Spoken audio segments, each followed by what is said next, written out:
Hey, there's Hey, sorry about that. Tanner's trying to jump over here too.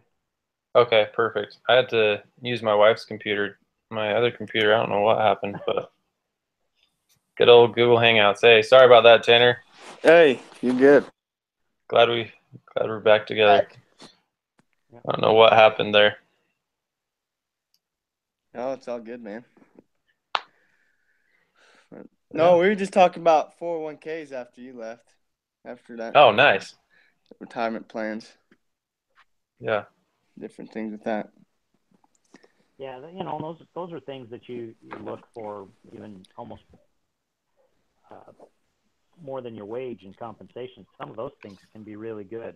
Um, if you get a job with a city or a government municipality, um, that that pension can be worth more than a lot of wage Mm-hmm. Huh. because it's guaranteed payment for the rest of your life. So Well, and isn't it? I guess I was gonna say because I've heard doesn't some companies? I guess they. I think that's what you said though. Like, if you put in it's only up to a certain amount, but some companies will match that amount, right? yeah, so like our company, you can put in like I can donate up to 10% into my 401k. Um, but the company is only going to match 2% of that, up to 2% of my income. So I can put Okay. in whatever I want, maximum allowable to go in each year. Uh Which huh. as with one income, but with my wife and I filing joint taxes, I think I could put in up to well, they just bumped it up. I think we could put in up to 24,000 a year Wow. Okay. pre-tax. Uh Um, huh. but my company would only match the first Gotcha. of that. So, they may Hmm. they may only put in a total of about $2,000. Now it's still Gotcha. $2,000 Oh, I see. free toward it, but Right. it's not it's not near like I what guess as much as. you know as much as you think Yeah. it is. Yeah. Yeah, I a see lot what of you're times. saying. That makes more So sense. the benefit to the 401k is, start it really early. I wish I had started it straight out of college, Yeah. um, because that's where your 401k grows is in time. In time. The Well, more time. 401k is, yeah, yep, More it's little. your future value Mm-hmm. calculations that you're going to work on. Right. If you can put a little bit in early, it'll be worth a whole lot more than me putting in a whole lot late. Yeah. So, Yeah. what's the big difference between like a 401k and a like Roth R IRA or Uh huh. Roth Roth IRA. IRAs. Roth Yeah. IRA? So a Roth IRA is after tax. You can go and buy that on top of a 401k. Okay. Um, a Roth IRA is simply a way to um, it's a retirement fund, but it's after tax dollars that are going into the Roth IRA. Gotcha. Okay. So the benefit, and it's not bad to have a mix of all kinds of things because Yeah. your 401k is actually going to be taxed when you begin to draw off of it after, Pull it out. yeah, after, a certain age. So like, currently people can start drawing on a 401k at 62. By the time I get there, I will have to be 65 to draw off of a Oh, 401k. You guys will probably have to be closer to 70 ugh, before gosh. you can start to draw off of it, because what they're doing See, is they adjust it to life expectancies. Huh. and with the Roth IRA, you can't pull that money out, right? Until you're It's not. 59 or Um, something? It's not like the yeah, 401k where you there can there pull it out are and they'll just penalize you for it. Is that right? there are some rules you can pull from a Roth IRA because it is up, it's post tax. But it just depends. You have to look really hard into it. There's real heavy Oh, really? penalties again for pulling off of those um, Mm-hmm. if you draw off them early. Gotcha. So Okay.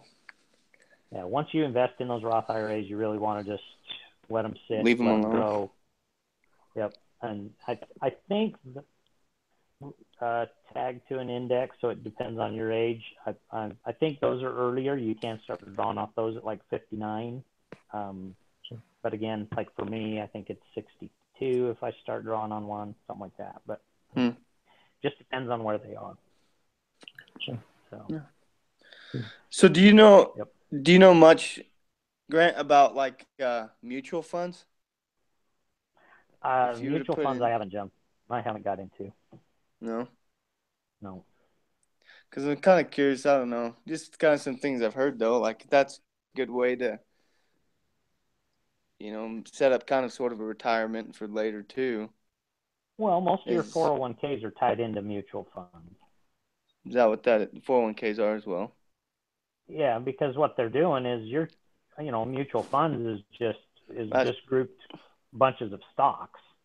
And so it's one administrator that is saying, okay, and you look at that funding page for your 401k, and it'll give you a list of, depending on who your 401k is through, it may give you a list of 75 different options to choose from.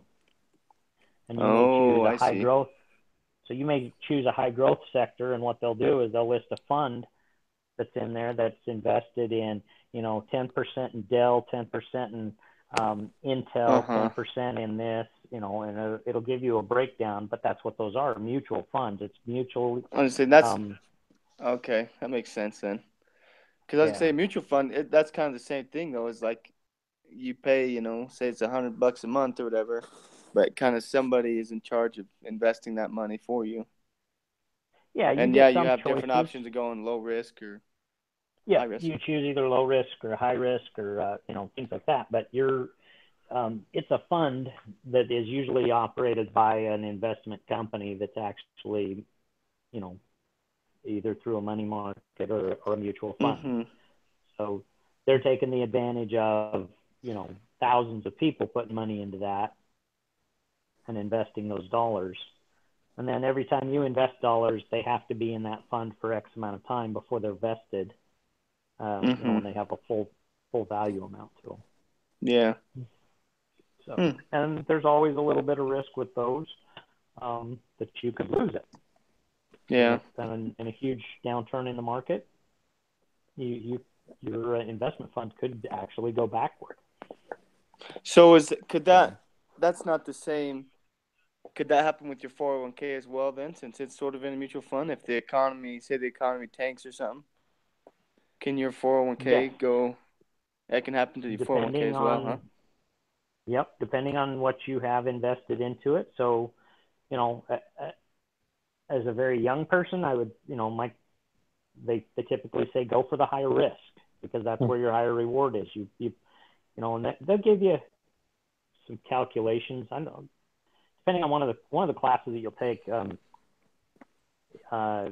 Usually in business, I can't remember the name of it. I'd have to go back and look, but it'll give you a bunch of formulas and some spreadsheets, and you fill those out, and it'll tell you, okay, from age 20 to 30, 80 both, 20% in economic stability.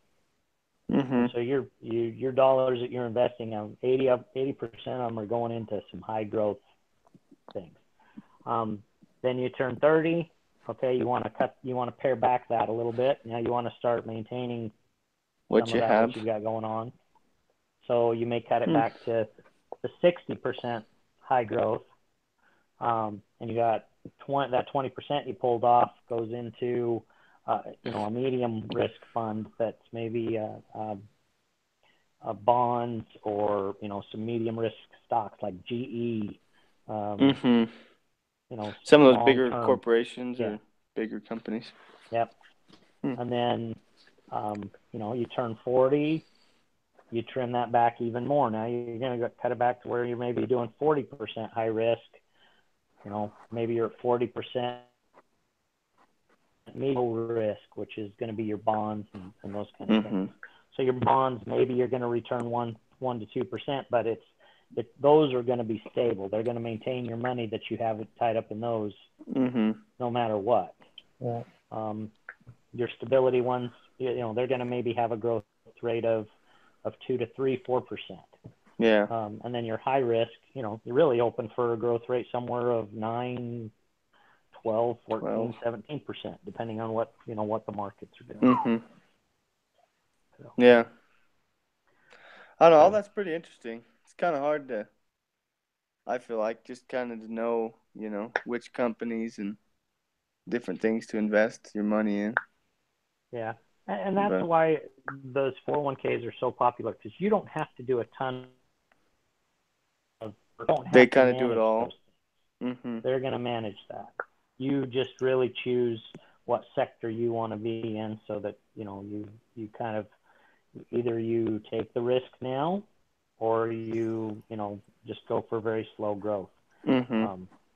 But I'll tell you guys, honestly, that's one of my biggest regrets, is that I didn't start something like that early. Yeah. Because even if you're putting, there's some calculators out there, and if you guys will, when you take one of those classes, there's one that will show you what doing $100 a month does for you. Well, that's what I was. $1,200 a year you put into a 401k at your age, but when you hit 60, it's going to be millions. Yeah, and that's compared to me starting in my 40s, and I'm going to have 200,000. Yeah. Well, and that's kind of what I've been learning now, or kind of been doing some research on too. Is if you start now and you just be smart with it, and say you only put in $100 a month, kind of like you were saying, that can turn into millions by the time you're there are some 60, calculators 70 out there years that old. will show you. Yeah, but by the time you're 60, if you have 40 years of growth, because what happens is it's after about even at putting that $100 a month in, what happens is that what do they call it, the rule of 27? Mm-hmm. So at around year 27, all of a sudden you're going to have this massive increase where things just really start to increase dramatically. Go with it. Mm-hmm. And the way you can figure that, I mean, there's a mathematical way to show you that really quickly, and it's in Excel. A quick way to do it is, you consider you invest a penny. The next day you double it. So day 1 is a penny, day 2 is 2 cents, and you watch what the total value is. You sum that up. Day 3 you add 4 cents because you doubled it again. Day 5, and so you go in there. It's you're only investing dollars in through like day 14, 15, 16. It's dollars a day. Right. But the cumulative total by the time you get to 30 days is $1 million. That is crazy. Yeah, I so remember see that growth. Yeah, you don't see that growth until like 26, 27 days, and that's where all of a sudden your doubling becomes your doubling just skyrockets. So all of a sudden you're doubling, and it went to when you look at that, and your doubling went from 5,000 to 20,000. The next day you're doubling to 40,000 to 80. And all of a sudden that really takes off. And so if you plot that out in Excel and do that, your sum total is $1 million. Yeah, that's crazy. So I've got a question with like a 401k, for example. If you go and work for a company, you work for them for 5 or 10 years, and then you switch to another company, you work for them 5 or 10 years, and then switch to another company. How does that roll over? Do you know? So what you have to look for is the vesting period on a 401k. Most of them are going to have a 2-year or 3-year, 4-year vesting period. And so a lot of times what your decision is do you stay long enough to make sure that everything that you've put into it becomes vested, and where you get everything. So usually what there is there's a law that'll say that they have to pay back whatever you put in yourself. But if you didn't stay the full vesting period, they don't have to pay you back what the company added. Okay. Or any gains. So there's a little bit of a way, to protect yourself in there on those short terms. But what happens is all 401ks, though, you can roll them over into another 401k or directly into a Roth, or there's some other savings accounts that you can roll those over into directly without any penalty ever. The biggest thing is that you can't take that money. If you take it prior to, whatever age they have established for you, that's when you're going to get hit with most of them are set at like a 25% tax. Wow. So you're going to lose 25% of it right there. Jeez. Wow. Gotcha. But that's why it's just important not to touch it till you the right age, till you can, anyways. Yep. And yeah, if you can find somebody to start that for you in your 20s, do it. Yeah. But it's not something. Oh, sorry. It's not something where you can just be like, hey, I just want to, you go to the bank and say, hey, I want to start my 401k. It has to be through employee. Yeah, those are typically going to be through an employee. You can go start a Roth IRA, or one of those other accounts. Yeah. You can go start one of those at a bank. Yeah. And what you have to look at is a lot of them require a monthly payment to them, which you establish up front what it's going to be. You usually have to have so much of a down to start it, so you have to have an opening balance. When I was doing some research on a couple of them a while ago, minimum opening balance was $1,000. Okay. So you invest that $1,000, and then you had to add, I think on that one, it was the $1,000 in, and you had to add a minimum of $30 per month. Gotcha. But you could add more if you wanted to. Like you could have it set at $30 and then add more, or no? Yes, up to a point. Every tax year, they put out a cap of what you can invest into one of those. Gotcha. Because those become a tax shelter for, later on in life. Right. Your Roth IRAs, because you're paying the tax now. Yeah.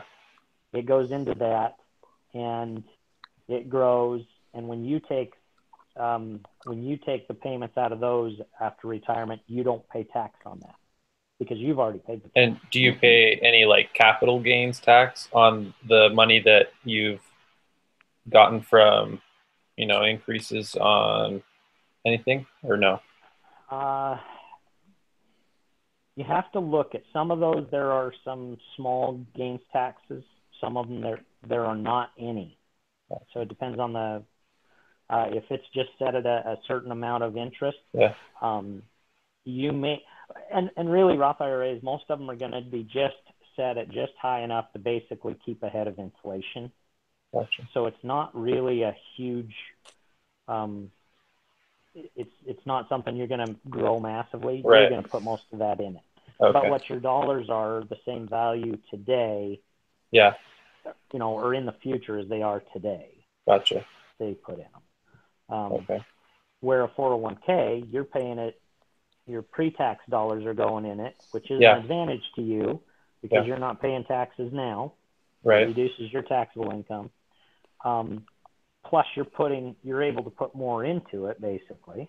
Mm-hmm. That grows at a higher rate, taxed as income when that comes out. Yeah. So typically once you start drawing off those after 62, 65, 67, then you just pay regular income tax off of it instead of capital gains. Huh. Fascinating stuff. So yeah, there's lots of things. But I wish I'd have taken these classes 20 years ago. Yeah. Dang it. Well, that's kind of I what feel a lot better about myself. Yeah. Yeah, I just kind of want to get ahead of the game, Yeah. Oh yeah. Take advantage of all these opportunities while you can. Yeah. Definitely take advantage of them while you got the chance now. Yeah, for sure. And like I said, if it's putting $50 a month away, $100 a month away, it's a huge deal compared to later on in life. Yeah. Well, I've made those dumb mistakes. But it really is just time, Yeah. time. It is, and that's the real thing is when you look at the time value of money. Yeah. When you calculate those things out, that's when it just shocks you. Time is your friend when you're saving money, and it's your enemy when you're borrowing. Yeah. Yeah. Oh.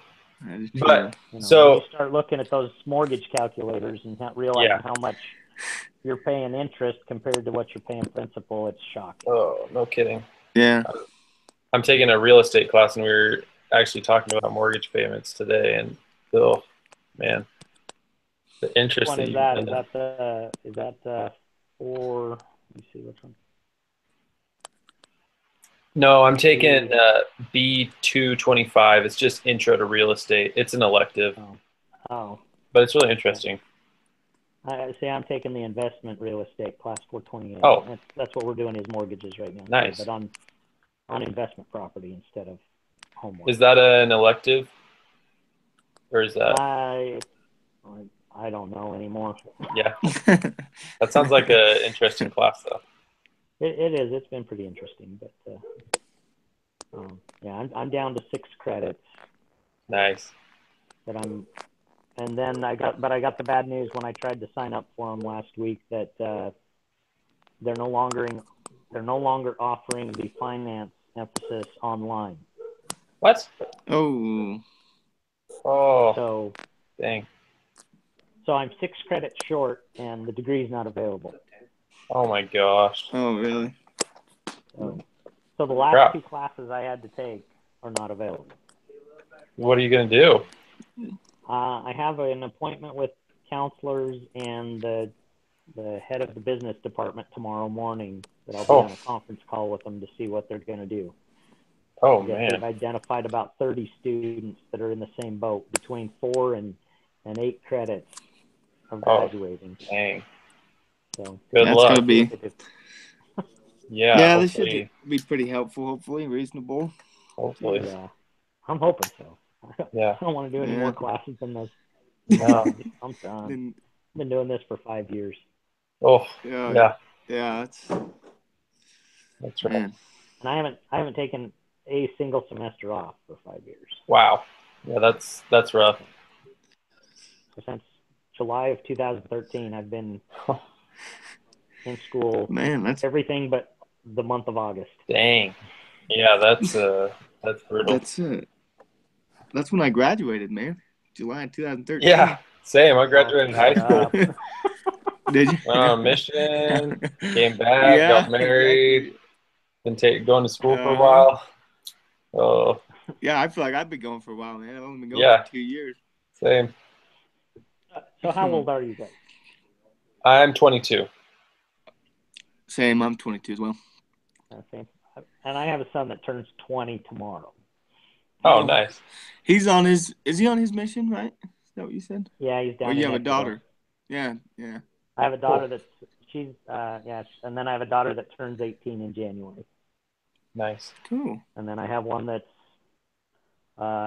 turns 12 in December, and I have one that is 9. Oh, nice. So 4. There's some fun ages. Yep. So my goal has been to graduate before my daughter graduates from high school. Well, hopefully they'll let you. So she'll graduate. Hopefully it'll work out. I got to graduate in April. That's good. That's way good. Yeah, so take advantage of it while you're young. Don't be dumb like me. Wait till you're 40 to go back to school. Yeah. Yeah, I hope so. Do what you can. Yeah. Well, good. Yeah. Well, we kind of discussed a lot of the stuff that has to do with the case, right? Yeah. Yeah, sure. Some of it. So what, I'll ask the question. What did you guys think when you read that case study?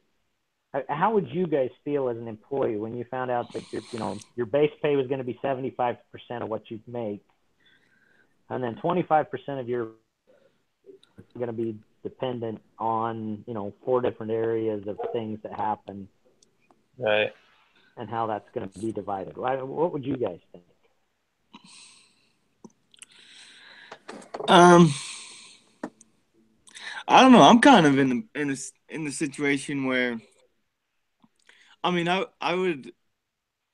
It kind of depends on the worker too, though, because I feel like it'd be good because if you're a hard worker and you're trying really hard, and you deserve, if I understand this correctly, you deserve that extra, 25% or whatever it is, and you know, then I feel like that's good because then the people who aren't really maybe putting forth, all their effort and they're getting only that 75% um, wage or whatever, 75% guaranteed. But at the same time, it's kind of, it's not real assuring that you're going to be getting paid that 100%, every time you get paid. Yeah. So, I mean, So for you've been me, used to getting that 100%. Now all of a sudden yeah, you're going to get 75% of it, and depending and 25% is really based on, so then other they take people's that opinions. 25% and they break that down. Your team ability is 5%. I take that back. They take the total 25% and then they divide it down into the 4 areas. So quality is 35 or 30% of the 25%. Right. Your unit cost to market is 25% of that. Your speed to market is 20% of that. And then safety and environmental compliance is 10%. But then the kicker is the divisional finance performance is 15%. So even if your team does fantastic, and one other team botches it, and the divisional finance performance is gone, mm-hmm. You lost 15% of your wage. Yeah. Well, 15 of the 25%. Right. So it's not a full 15%. It's whatever. But I mean, isn't that kind of opinionated too, on depending on your manager or your superior, that if they say, oh well, you didn't really contribute, it doesn't look like you contributed, so you don't deserve the 5% or 10%, whatever it may be. Or is that not necessarily? I would say in this one they're pretty quantitative. The things that they leveled out are you can you can really truly give a measurable quantitative measurement to them. Okay. Or qualitative measurement to them. Mm-hmm. But yeah, if it's up to somebody's judgment, then it's even that much more of an issue. Yeah. So I thought it was interesting. So I look at that one and I would have a tough time with it. Yeah. So what were you going to say, Tyler? Yeah, so I think that it doesn't really benefit those that are even excited to try and, improve stuff, because there could be those people that are saying, okay, they look at it and say, it's going to happen either way. Like, I've got to just decide to go with it, because those people will be going full-fledged, but there's going to be probably the majority of people that are angry about it. And so these people that are, saying, let's go for it, they're not going to really get any help from those that aren't. And so it's not going to benefit either side. I think if they had a system in place where they said, okay, we're going to have a 90% base pay, and then there's going to be a 20% range where you can get up to 110% of your salary, you have that opportunity if, we're improving things and our revenue's higher, or you could get up to 100, or you have the opportunity, or the chance of not getting that 10% from 90 to 100 if you guys don't perform well. Mm-hmm. So then that kind of lights a fire under people, and everyone can kind of get excited about getting over what they have been usually getting. That's the only way I could see it really getting people excited to work harder or work more efficiently, is if they could get 110%. And the more likely scenario would be they'd still get their base pay. But if they didn't perform well, then they'd get 90%, which still isn't terrible, but I don't know. And maybe that would work, maybe it wouldn't, but No, see, and I agree with you on that one. I'd be more apt to look at it if it was a 90-10, 90-20 plan there somewhere. But at least 90% of my pay is still guaranteed. Yeah. Mm-hmm. I'm I'm a little more on the conservative side. I'm willing to play with that 10%. Right. Yeah. 25% is a big big game changer. And you're already getting 100%, so it's like, well, yeah, you're really all you're doing is taking on the risk of losing 25%. Exactly. You don't have there anything to gain. Exactly. Yeah. So that's my problem with that one. I would rather see, like you said, maybe I take the risk of 10%, but I have the ability to go even higher, that extra 10%. Yeah. I could see something like that being a little more palatable for employees. Right. As long as they can see that there's some way to get a gain from it rather than just lose. Yeah. Mm-hmm. Yeah. See on that is no matter what, getting a gain. Yeah. It's not going to incentivize them or make them want to work any harder. I mean, unless they have that opportunity to lose, or that chance of losing stuff, but that would just tick me off. But that's just me. So. Oh, I completely agree. Yeah. And I've worked for the last 15 years, I've had the ability to get bonuses. Yeah. And typically those bonuses are based on, it's a percentage of your income or your annual salary based on, certain criteria. Yeah. And there's a percentage of it that's based on your performance and your evaluation, a percentage of it that's based on your contracts participation, and then a percentage on the region's participation and a percentage on the total company. So if mine was a 10%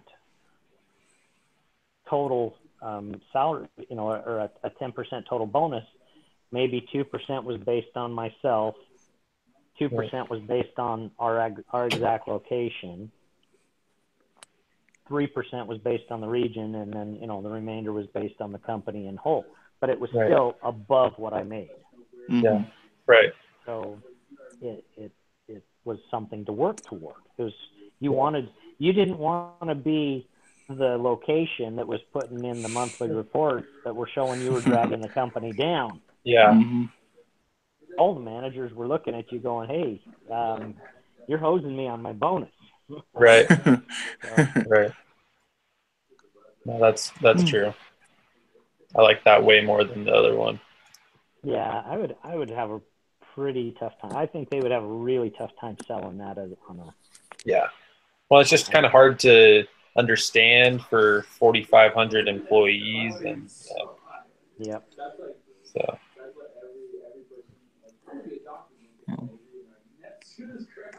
Definitely would be interesting, especially when you're, most people aren't employees that are going to have any skin in the game. They've got just their way. Right. Yeah. Yeah. Yep. I don't know. Was there anything in there that, from the leader's perspective, that showed what happened or said how things? Sometimes they give you that in a week. I didn't know if they did or not. I didn't look. I didn't see anything. But it seemed like everybody that was the people at the end of the case study kind of all shot it down as well. So. Yeah. So I was curious to know. I was going to look. I hadn't looked at the leader section of it yet. I didn't either. No, it doesn't have any feedback from it this time. I don't know. Yeah, it'd be interesting. I'd be curious to go look and see if I could find the Harvard Business Review follow-up on that one. Yeah. Yeah, I doubt it was implemented, but if it was, you should let us know if you find anything, because that would be interesting. Yeah. I did enjoy reading the the professionals' opinions. Uh-huh. One of them said no. Yeah. No, yeah. I thought most of them were kind of like, well, that's kind of a dumb idea. I don't think this is going to work. And yeah, I liked that. Yeah.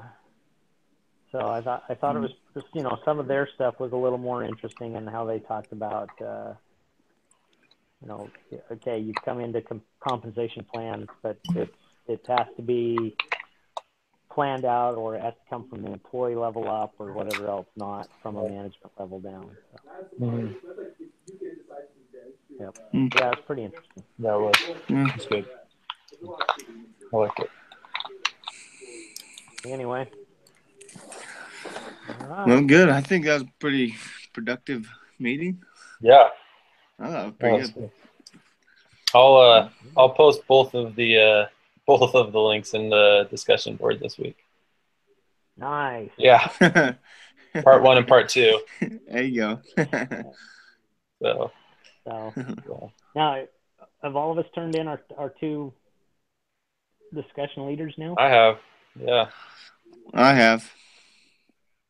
Oh, too. that's at least the nice part. We don't have to do that. Yeah. So Yeah. Definitely nice. together and enjoy Talk the about it. discussion portions of it and be done. Yeah. Mm-hmm. Way less stressful. I agree. Yeah. But, All right. Thanks for your wisdom this week, Grant. Thanks for helping thanks, us Grant. out. That was pretty helpful, actually. Yeah. Appreciate We're gonna go look into that Roth IRA and then start thinking about that 401k. Yeah, get into that early. I made Yeah. that. No, like I said, I've definitely made that mistake. I didn't do that, and I wish I had, because I'd had a lot more time in them. Yeah. Now Oh, yeah. I'm going to be at a spot where I gotta try and make it up, and you can't make up time. So Yeah. Yeah. Sure. Well, thanks at least for imparting your wisdom to us. Yeah. yeah, listen to the old Hopefully we dumb won't guy. make that. No, not at all. It's good. It's helpful. Yeah. So yeah, take advantage of those things. Take advantage of the time you got in being young, because it's amazing. You think, oh, I still got a couple years. I got some time Right. to do that. All of a sudden, 20 years have gone, and you're going, holy crap, what happened? Yeah. I still feel like I'm only 25, but no, I'm not. Hey, it's all good. Yeah. So Oh. anyway, Okay. we'll, All right. We'll keep going. Like I said, I appreciate you guys being responsive, and this is one of the best groups I've had to work with. So Yeah. Good. Yeah, this has been fun. Been pretty good. Yeah, of course. So. Thanks, guys. Okay. Yeah. Well, probably Alrighty. see you next week then. Yeah, absolutely. I'll plan on doing the discussion leader portion next week. I'm Okay. gonna try and find a way to record these if I can, but right now I'm kind of locked out. Yeah, I've got no problem. I think I've kind of got it figured out as long as the computer works. So I can totally keep doing it. All right, awesome. I appreciate it. Yeah. Absolutely. I'll plan on taking the leadership role if you don't mind taping it for me again. Sure. Yeah, not at all. Depending on what's going on. All right. Yeah. Perfect. Sounds Okay. good. Thanks, guys. Have a good week. Yep. You too. Talk to you guys later. Bye. Bye.